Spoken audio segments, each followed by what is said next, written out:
आंदोलन हे आंतरवालीतच 29 ऑगस्टला आमरण उपोषण होणार आहे. परंतु मुंबईच्या बांधवांना असं सांगण्यात आलं होतं की अर्ज फक्त देऊन ठेवा. तारखेचा नाही. 29 तारखेच्या नंतर हे मुदत म्हणजे कधीही आम्ही येऊ शकतो. त्याचा अर्थ असा की क्लिअर सांगून टाकतो. म्हणजे आडवं-उभं नको. कारण मी कधीच डाव टाकला तर कधीच खोटं सांगत नाही. 10-20 दिवस आंतरवालीत आमरण उपोषण करायचंय. 10-20 दिवसाचं आमरण उपोषण करून बी सरकारनं जर प्रश्न नाही सोडला तर तसंच मुंबईला निघायचं. म्हणून ते दिलेलं निवेदन आहे. परंतु ती 29 तारीख बहुतेक त्याच्यावरती टाकण्यात आली. असं काहीतरी मी ऐकलंय कालच आता. तसं सांगण्यात आलेलं नव्हतं.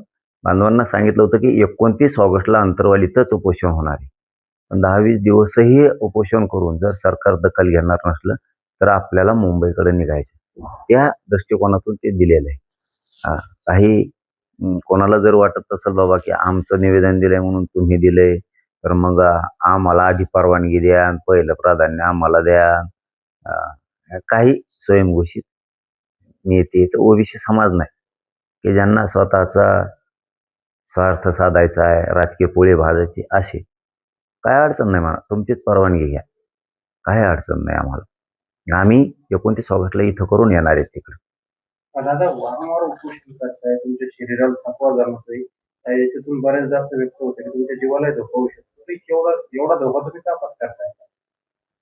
हे देवेंद्र फडणवीसमुळे आणि एकनाथ शिंदेमुळे आमच्या जीवाला धोके निर्माण झाले, आमच्या भविष्याला धोके निर्माण झाले. मराठा समाजाच्या जीवन मरणाशी धोका निर्माण झालाय देवेंद्र फडणवीसांमुळे, एकनाथ शिंदेमुळे. यांनी न रद्द होणारे प्रमाणपत्र रद्द करायला सुरुवात केली. मी गपकस काय बसणार? ते शिरसाटे, बावनकुळे यांना हाताखाली धरलंय आणि मराठ्यांचे प्रमाणपत्र रद्द करायचे, मराठ्यांना आरक्षण द्यायचं नाही, हे षडयंत्र असलं. मराठी कधीही यशस्वी होऊ देणार नाही त्याला, कधीच. शेवटी आमच्या लेकरांच्या मुळाशी तुम्ही आणलंय ना, तर तुमच्या सुद्धा मुळालाच घाव घालणार आम्ही सुद्धा सोडणार नाही. 29 ऑगस्टच्या नंतर ही लढाई सुरू झाली. आता तुम्ही नसता आणखीनही सांगतो, तुम्ही प्रमाणपत्र रद्द करायला नको होते, चूक दुरुस्त करा. व्हॅलिडिटीचे 58 लाखाचे प्रमाणपत्र द्या, सगळ्या गॅझेटियरचे जी आर काढा आणि मराठवाड्यातल्या मराठ्यांचा जो जी आर काढलाय त्याचे प्रमाणपत्र द्यायला सुरुवात करा. 58 लाख नोंदी आहेत, त्याचे सुद्धा प्रमाणपत्र द्यायला सुरुवात करा. तुम्ही आत्ता प्रमाणपत्र थांबवून धरले आणि व्हॅलिडिटी पण थांबवून धरल्या, त्या सुद्धा काढा. तुम्हाला सुट्टी नाही आता तुम्हाला दिसेना, आता कमी बोलणं जास्त काम तुम्हाला थोड्या दिवसात दिसेना. संभाजीनगरला ॲडमिट केलं, व्यवस्थित पण सगळं झालं. परंतु अंगात अशक्तपणाच लय. काय आता हे सारखे उपोषणं करून ना खूप शरीर थकलंय. त्यामुळे त्याला आता काही इलाजच नाहीये. आजारी पण हमेशाच पडतंय ते.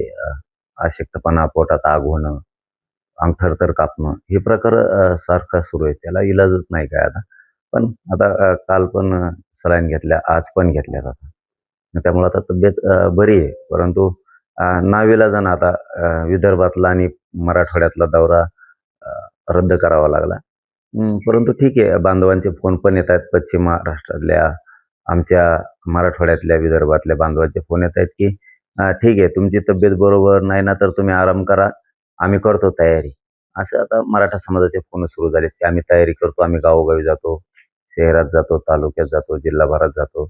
आम्ही मराठ्यांच्या घरोघरी जाऊन सांगतो की 29 ऑगस्टला आंतरवालीला आंदोलनाला या म्हणून, तुम्ही फक्त काळजी घ्या, असं सांगितलं आता बांधवांनी सुद्धा. आणि मला पण 29 ऑगस्टला उपोषण करायचे, त्यामुळं दौरा करणं सुद्धा बरोबर नाही आहे. माझा समाज सगळा जागृत झालेला आहे. तुफान ताकदीनं मराठा समाज पेटून उठलाय.